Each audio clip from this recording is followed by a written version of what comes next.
Welcome to Are You Down with LPT? I'm Kyle Clarkson, and I'm here with AJ Anderson. How you doing, AJ? I'm good, Kyle. Thanks for having me. Just back from skiing, a ski trip, right? Yeah, that was my first adventure to Breckenridge and Keystone area. I have a son who's 14 and loves to snowboard, so my wife and I went out there and wanted to see what it was all about. It's definitely it's above my physical activities that I typically do, but I couldn't do it. Yeah. I mean, you better know what you're doing if you're going out there. Is this how you celebrated the Eagles winning the Super Bowl? Thanks for mentioning that. Definitely give you the plug. Definitely a big Eagles fan. The whole family's jumped on the Cooper DeJean bandwagon. Yeah. But it's definitely been a great ride. Yeah, my buddy, he won a pretty big, sizable bet in the Super Bowl. He had Cooper with a TD, so yeah. I had the defensive pick, so we did okay. But I wish I would have had that. He had Cooper for a TD, and he had a sizable bet on it. So anyway, so tell us a little bit about yourself. Obviously, you've been in real estate for quite some time, but you had a life before real estate. I did. I did door-to-door sales. Oh, did you really? I did. Prior to real estate, I had a couple. Actually, right out of college, I took a job with Principal Residential Mortgage, where I was calling homeowners that were late on their mortgage payments. Oh, wow! So I did collections for 8 months, and if you want to talk about getting your teeth kicked in a sales profession, wow, there it is. Probably some lessons learned in that. Well, absolutely. First. Most of all, make your mortgage payment. But secondly, yes. I mean, I've heard of probably every type of struggle and reasons why people were either late or they did not make their house payment. Yeah. So lots of excuses, right? Yeah. So what led to the jump into real estate? Well, my wife and her family had a big impact on me. My father-in-law's been in the business for darn near 50 years. Yeah. So that was a huge a bonus for me to get into it. I had the opportunity to work for him in the summers when I was a college student, and I had my baseball career was over. I was looking for a little part-time job, and he was always there for me. He gave me a lot of different opportunities, a lot of different eyesight into the actual real estate business. Mm-hmm. I started at the bottom cleaning out properties for him that he was building. And then I even put together his real estate signs, followed him to open house at times, and he told me sit in the corner and don't say a word. So that had to be hard for you. Yeah, it was at times. But again, I didn't know what I was doing, and he was a very successful at what he was doing. So it was a great learning opportunity for me. Was there ever a time that once you got going that you're like, oh, I made it? Because a lot of people get into real estate and they don't last, and it takes some time to get going, and it doesn't happen year one, and sometimes you got to do the grunt, to kind of learn it. Good question. I still look at myself as like, have I made it? And my goals every year change. My expectations of myself change. Mm-hmm. I do. I wake up every day and I tell my wife, I'm like, I've been doing this almost 25 years. And every day is a different day. Yeah. You learn something new, and you're always looking for a job. Yeah. And that's whether it be with the buyer. Yeah, you're unemployed every day you wake up. So you're looking for a buyer or seller every day. If you look back, I mean, it's been a while, obviously, what was the biggest challenge to get going in real estate? When I started, I was 23, and I did a lot of listening.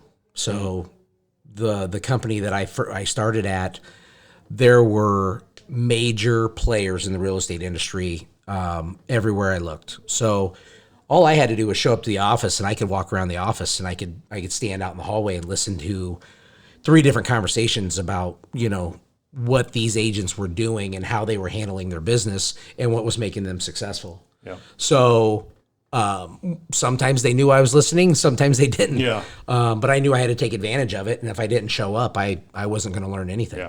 Yeah.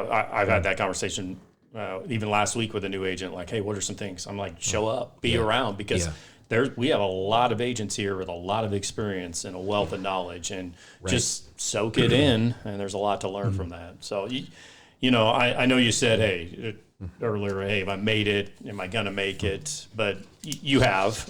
Yeah. But what do you think has contributed most to the success that you have had? Early on in my career, I mentioned my father-in-law who, when I came in and started as an agent, he made me leave the office every morning. I want 10 business cards from somebody, go find them, and go meet these people, and then give out 10 of yours. And then when you come back, compile this list of people, because that list is the people that are really going to basically help support you throughout your career. Yep. Your family and friends only go so far, right? You have to go meet those new people. Early on when it took me a couple times past test. Yep. And I actually gave up on it. And I never forget the call I had with my dad. And he's like, "You're doing it. You're going to do it one more time, and I'm paying for it. Wow. I'll give you the money to get going, and I believe in you." Wow. So that was big. So I've had some people in my life that really supported me. Yeah. And getting to know other people who are successful has really helped as well. Back in 2002, I started a breakfast club that has grown from 4 guys to 62 guys, roughly, that either own their own business or are the decision maker for their business. So over the years, I've sold a numerous amount of houses to that group of guys. Yep. And we meet regularly. First Wednesday of every month, we have breakfast, and then usually like the third Thursday of every month, we have some type of social activity. So those guys are a big reason of my lifelong success as well. Rolodex is not really a thing anymore, but I think if it was, you would have probably a pretty big Rolodex. Is one of the things I think about your business, how many people you're connected with. And, that's a huge deal. Yeah. I wish they still had the Rolodex. That was make it easier for you, wouldn't it? It was super easy. One of the other things that you had mentioned is just, your dad and your father-in-law and people pouring into your life. And I see you do that. I remember talking to you a few months ago, and you were talking about a commercial agent you were working with, and you're like, just pick up the phone. Pick the phone up, and it's the habits you learn that somebody, like your father-in-law, go get me 10 business cards. Yeah. And so now you instill in that in other people. So it's cool to see. For sure. Now I have a wife and 3 kids that are dependent on, what I do. Yeah. So, it's a motivating factor. It is, totally. And it's a great supporting cast. It's a big reason why I do what I do is my family. Yep, that's right. So think about daily routine. You talked about some of the big things that you've done, but when you think about daily habits or routines that help you staying consistent and keep growing, what would be some of those? Making the list the night before of what I need to do the next day. That's always been vital. Creating my notepad and making my notes and setting the alarms in my phone. And, just the constant schedule, just you look at your schedule and you realize that like real estate's not a hobby. Yep. If you don't have appointments and you don't have clients to call, then you're really not doing real estate. Yep. So that's been a big deal for me. And I still need to get better at it. It's one of those deals that, it's an ongoing problem for me. But again, you're waking up every day looking for business. You need to put it in your book. I start repeating myself often, but 2 things that even I think when Rob Bish and I were talking, but 1, if it's not in your calendar, it doesn't exist. Correct. Live by your calendar. And 2, it's not a hobby. And you just said it. Yeah. It's so many people treat real estate like it's a hobby, and you're rewarded like it's a hobby. And so, those daily routines are important. Any mistakes you made early on that, maybe have taught you some valuable lessons? Yeah. One that I'll never forget is selling a house that your clients, your sellers, and you were on the same page that, it was subject to them finding a home of their choice. I was on a family vacation in Okoboji, and I was so pumped up selling a house that I didn't realize that I hadn't found my people a house yet to go to. And you can believe it now that I'll never forget to make sure that I find the home of choice before we sign that purchase agreement. Yeah, so they end up being homeless. Well, actually, it came down to the 11th hour, and there was a lot of praying involved. My wife was my psychologist for probably 3 months, but it all worked out. And that's one thing, too, in the real estate business. You're going to make mistakes. Yeah. There's going to be some things that happen that, that are out of your control. But we as agents and friends, I mean, I think we rely on each other to help each other through those times and navigate those waters because, whether you want to believe it or not, those times are coming, especially if you start getting in and you're doing quite a few transactions a year. So we talked about your Rolodex. Yeah. And so I want to spend time in there because I when I think about your business and, again, our top agents, they all do it a little differently. And you have just done a great job of building your sphere of influence and that Rolodex. What are some things, and maybe you've mentioned some of these, that helped you start building that? I've been fortunate enough to coach, all three of my kids athletically. So like meeting these parents and these kids that, now are 22, 23 years old. And, I'm looking for the opportunity that, they come back and they say, hey, coach, you want to help me, buy a house? So I think that's really cool. Definitely. How many houses? Even think of the families you coach. Like to me, we were part of the Ankeny Magic for baseball and basketball. Sure. And I probably sold 30, 40 houses just from those, those families that were part of those teams. But. Yeah, absolutely. Definitely, I try to get 5 leads a year from just baseball season. Yeah. Now we work through football and we work through basketball. Yep. And, just reminding people constantly, hey, what I do and who I am. Trying not to act like a goofball around them and be somewhat professional and, let them know, like, I'm easy to talk to. Yeah. I'm here to answer any questions and, use me as a support cast more than anything. Yeah. So you're those people you have connected with, that Rolodex. Yeah. What are some things that you do to make sure you stay top of mind with them? Yeah. My big deal is my magnet calendar. I've been doing it for probably 21 years. I mail that out to, all my past clients, my family, my friends. I kind of use it as figured out instead of paying double and doing my Christmas card and my magnet. I just do the magnet and then put Happy Holidays on there, and just play it safe. But, that's been my go-to. I've been a cookie delivery guy over the years. I found a gal in Des Moines that I don't know how she does it, but she makes cookies out of her home and does an excellent job. So I definitely am a pillar of her business. But, it's just staying in constant contact with these people. Not trying to do too much, but, give them the reminder of, hey, for all your real estate needs, I'm here for you. Yeah, most of it, it's Gary Vee's book that, it's just the jab, the jab, the jab. And there's time to ask, but just that we're staying in front of people is crucial. When you think about your network and community, what are some things you've done, involvement to expand that network? I guess over the years, to expand it, I've kind of gotten to the point, honestly, where I'm fine where I'm at.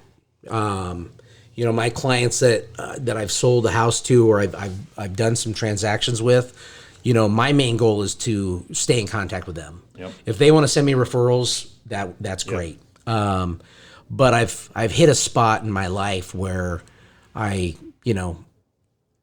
comfortable. Yeah. Right. I don't need to grow it. Do I like to? Yeah. Yep.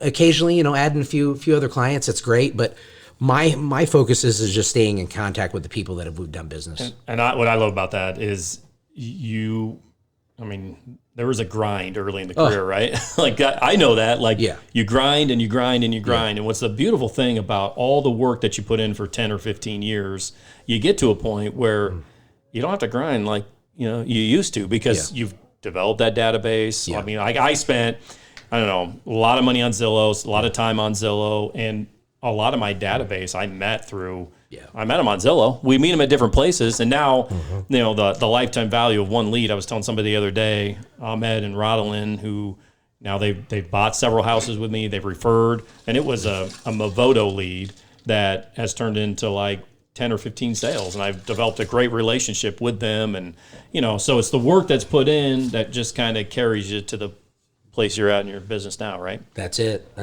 Back then when we started, I mean, we didn't have all the social media stuff. Yeah. Heck, we were just getting into cell phones. Yeah. And it was, drive across town and sign these papers. And, Yeah. And I'm very fortunate to get in at that time because, to me, that's how you learn it. You learn it and you build a business. Yeah.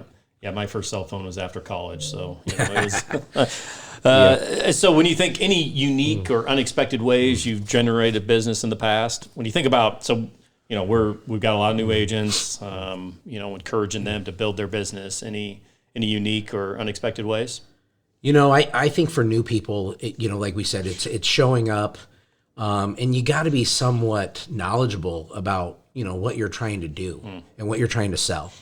You and I were talking earlier, like I have a golden opportunity right now that it was a freak deal. I literally picked up a call. I picked up the phone and made a call to one of the bigger developers in town, John Larson. And John has had a lot of success over the years building homes, numerous home show homes, custom homes, and now he's gotten into commercial and land development. And I actually met John through my oldest son, Blake, his baseball career. Oh, really? And I found out by calling John and getting basically denied by John on some of his commercial stuff that he had actually a business partner who was a commercial agent. However, John called me back and said, hey, I'd like to meet with you and my wife, Julie, who's a real estate agent who I didn't know at the time. Yep. So we sat down before Christmas and talked about all these upcoming developments and projects that he has coming on. And it turned into one of the biggest opportunities in real estate that I've ever had. Yeah. So currently working with Julie Larson here at LPT, Legacy Realty of Iowa. And, we have over 5 developments and roughly 155 lots on the market. Yeah. So John is, knows the game and done a great job over the years with, working with other home builders and, people in the market. So these lots are ready for spring. So yeah, it's he was in the Clyde meeting last week, and it's cool to see. I mean, he started talking about his first custom when he first built his own house. He's actually building for himself, and just kind of how their business has grown and developed through the years. So for sure. You think about new agents here that would want to thrive. What do they need to be doing in the next couple of years? What advice would you give them? Yeah, it is definitely hard, in my opinion, to do this part-time. Yeah. If you think you need to get in and you want to do it part-time, I would discourage you from doing that. Yeah. I really think you need to have some money saved up. I think you need to jump in. Another home builder, Adam Grubb here in town, always when he talks new construction and home building, he's like, jump in, the water's warm. Mm-hmm. You just never know. And hearing different phrases like that, it really states the fact that you need to be available for your clients. And back to what we had to do early on, like my wife and I talk about it a lot. Like I wasn't home a lot during the week. Mm-hmm. Weekends were for sports and games and family time. Sundays were always open house. But during the week was my time really to put in, to make those relationships and let people know who I am and what I'm doing. And, I missed a lot of things. And you go through a lot of people like telling you, oh, well, you need to, set your schedule. And over the years, I've gotten a little better about that. Yeah. But overall, we do this as a job. Yeah. And the big deal is it's not a hobby. Like when people call me, I'm expecting to sell them a home, build a relationship with them, and look out for them and be their number one resource on one of the biggest investments they're going to buy in their life. Yep. So that's what I try to do. Yeah. I've said it before, not a hobby. Yeah. Right. And so when we treat it like a hobby, we're going to get paid like it's a hobby. So what's next for you? Any big goals or projects on the horizon as you think about 2025 and beyond? It's basically to maintain my business, sell as many lots as I can for John Larson Development, and with Polk City, Altoona, Cummings, Norwalk. We have multiple developments coming on in Norwalk, Pleasant Hill. He has plenty of inventory that I think is gonna keep Julie and I pretty busy. So I'm really looking forward to the opportunity of that. Obviously, my clients and friends and customers that buy and sell homes, I'm always gonna be focused on helping them. But watch my kids grow up and turn into young adults, and make sure that I'm there to be a supportive dad and husband, and And Eagles, Yankees fans. Yankees fans. It's always good. Raise them right. Yeah, right. Exactly. All right. If they want to connect with you, or they want more information about the lots or anything else, how do we find you? Yeah, you can always reach me at my cell is 515-202-6173, or my new email. I got a new email account. It's aj@ajandersonteam.com. AJ, appreciate it, man. Appreciate all you have done and continue doing in the real estate space. Yeah. Thanks, Kyle. Appreciate it.